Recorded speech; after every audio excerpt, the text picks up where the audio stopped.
ओम गंग गणपते नमः। आप सभी का आपके अपने चैनल पर बहुत बहुत स्वागत है। आज इस वीडियो में हम कार्तिक मास महात्म्य कथा अध्याय 24 और 25 का रसपान करेंगे। वक्रतुंड महाकाय सूर्यकोटि समप्रभ निर्विघ्नं कुरु मे देव सर्वकार्येषु सर्वदा। राजा पृथु बोले, हे मुनि श्रेष्ठ, आपने तुलसी के इतिहास, व्रत, महात्म्य के विषय में कहा। अब आप कृपा कर मुझे यह बताइए कि कार्तिक मास में क्या और भी देवताओं का पूजन होता है, यह भी विस्तार पूर्वक बताइए। नारद जी बोले, पूर्व काल की बात है। सह पर्वत पर करवीकर में धर्मदत्त नामक विख्यात कोई धर्मज्ञ ब्राह्मण रहते थे। एक दिन कार्तिक मास में भगवान विष्णु के समीप जागरण करने के लिए वे भगवान के मंदिर की ओर चले। उस समय एक प्रहर रात बाकी थी। भगवान के पूजन की सामग्री साथ लिए जाते हुए ब्राह्मण ने मार्ग में देखा कि एक भयंकर राक्षसी आ रही है। उसका शरीर नंगा और मांस रहित था।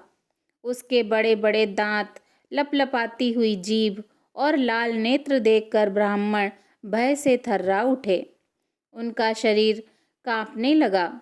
उन्होंने साहस करके पूजा की सामग्री तथा जल से ही उस राक्षसी के ऊपर प्रहार किया। उन्होंने हरि नाम का स्मरण करके तुलसी दल मिश्रित जल से उसको मारा था। इसीलिए उसका सारा पातक नष्ट हो गया।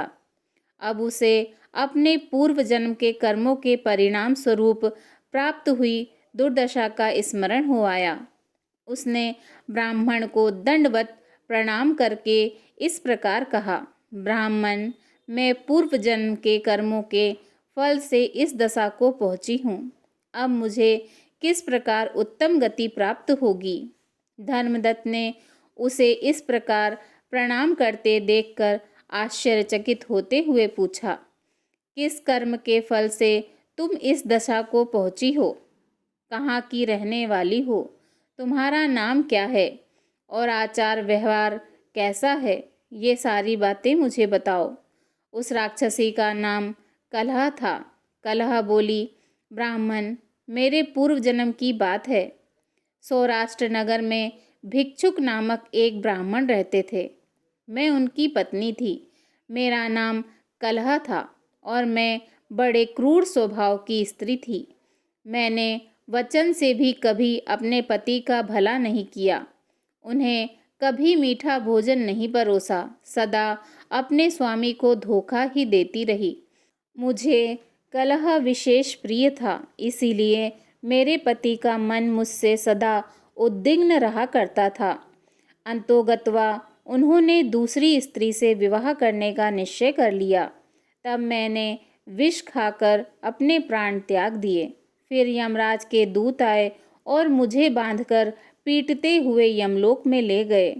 वहाँ यमराज ने मुझे देखकर चित्रगुप्त से पूछा, चित्रगुप्त, देखो तो सही, इसने कैसा कर्म किया है। जैसा इसका कर्म हो उसके अनुसार यह शुभ या अशुभ प्राप्त करे। चित्रगुप्त जी ने कहा, इसका किया हुआ कोई भी शुभ कर्म नहीं है। यह स्वयं मिठाइयाँ खाती थी और अपने स्वामी को उसमें से कुछ भी नहीं देती थी। इसने सदा अपने स्वामी से द्वेष किया है, इसलिए यह चमगादुरी होकर रहे तथा सदा कलह में ही इसकी प्रवृत्ति रही है। इसलिए यह विष्ठा भोजी सूकरी की योनि में रहे। जिस बर्तन में भोजन बनाया जाता है उसी में यह सदा अकेली खाया करती थी। अतः उसके दोष से यह अपनी ही संतान का भाण करने वाली बिल्ली हो। इसने अपने पति को निमित्त बनाकर आत्मघात किया है। इसलिए यह अत्यंत निंदनीय स्त्री प्रेत के शरीर में भी कुछ काल तक अकेली ही रहे।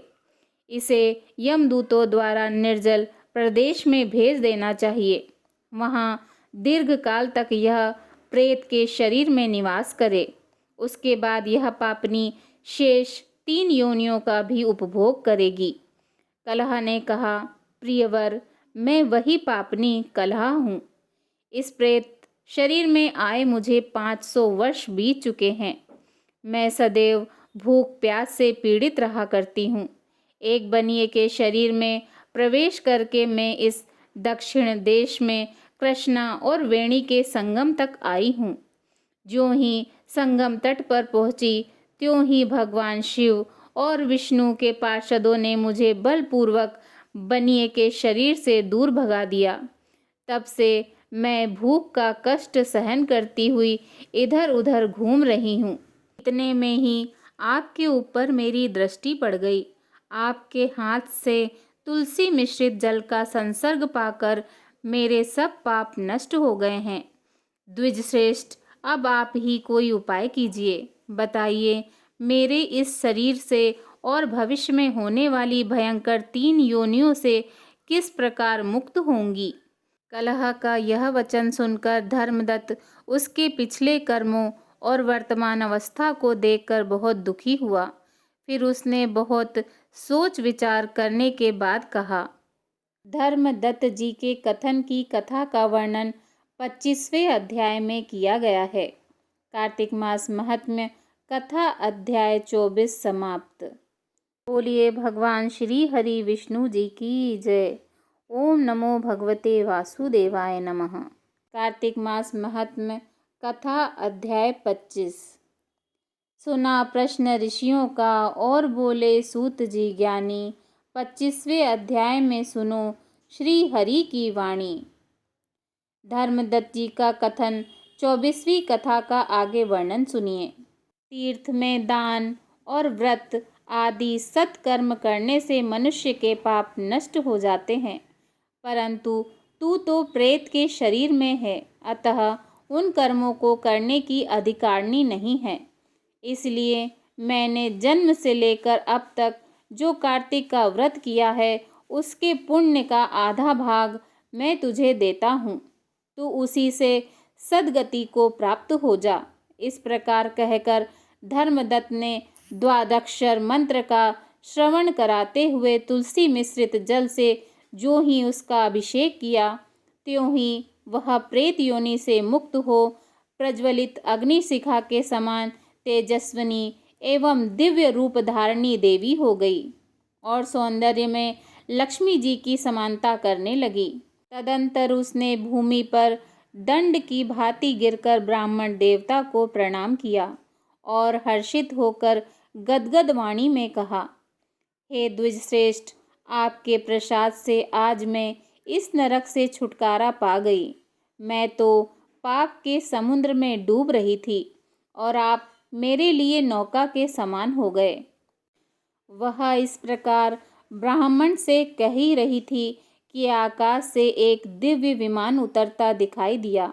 वह अत्यंत प्रकाशमान एवं विष्णु रूपधारी पार्षदों से युक्त था। विमान के द्वार पर खड़े हुए पुण्यशील और सुशील ने उस देवी को उठाकर श्रेष्ठ विमान पर चढ़ा लिया। तब धर्मदत्त ने बड़े आश्चर्य के साथ उस विमान को देखा और विष्णु रूपधारी पार्षदों को देखकर साष्टांग प्रणाम किया। पुण्यशील और सुशील ने प्रणाम करने वाले ब्राह्मण को उठाया और उसकी सराहना करते हुए कहा, हे द्विजश्रेष्ठ, तुम्हें साधुवाद है, क्योंकि तुम सदैव भगवान विष्णु के भजन में तत्पर रहते हो, दीनों पर दया करते हो, सर्वज्ञ हो तथा भगवान विष्णु के व्रत का पालन करते हो। तुमने बचपन से लेकर अब तक जो कार्तिक व्रत का अनुष्ठान किया है, उसके आधे भाग का दान देने से तुम्हें दूना पुण्य प्राप्त हुआ है और सैकड़ों जन्मों के पाप नष्ट हो गए हैं। अब यह वैकुंठ धाम में ले जाई जा रही है। तुम भी इस जन्म के अंत में अपनी दोनों स्त्रियों के साथ भगवान विष्णु के वैकुंठ धाम में जाओगे और मुक्ति पाओगे। धर्मदत्त, जिन्होंने तुम्हारे समान भक्ति पूर्वक भगवान विष्णु जी की आराधना की है, वे धन्य और कृत्य हैं। इस संसार में उन्हीं का जन्म सफल है। भली भांति आराधना करने पर भगवान विष्णु देहधारी प्राणियों को क्या नहीं देते हैं। उन्होंने ही उत्तानपाद के पुत्र को पूर्व काल में ध्रुव पद पर स्थापित किया था। उनके नामों का स्मरण करने मात्र से समस्त जीव सद्गति को प्राप्त होते हैं। पूर्व काल में ग्रहाग्रस्त गजराज उन्हीं के नामों का स्मरण करने से मुक्त हुआ था। तुमने जन्म से लेकर जो भगवान विष्णु को संतुष्ट करने वाले कार्तिक व्रत का अनुष्ठान किया है, उससे बढ़कर न यज्ञ है, न दान और न ही तीर्थ है। विप्रवर, तुम धन्य हो, क्योंकि तुमने जगत गुरु भगवान विष्णु जी को प्रसन्न करने वाला कार्तिक व्रत किया है, जिसके आधे भाग के फल को पाकर यह स्त्री हमारे साथ भगवान लोक में जा रही है। कार्तिक मास महात्म्य कथा अध्याय 25 समाप्त। बोलिए भगवान श्री हरि विष्णु जी की जय। ओम नमो भगवते वासुदेवाय नमः।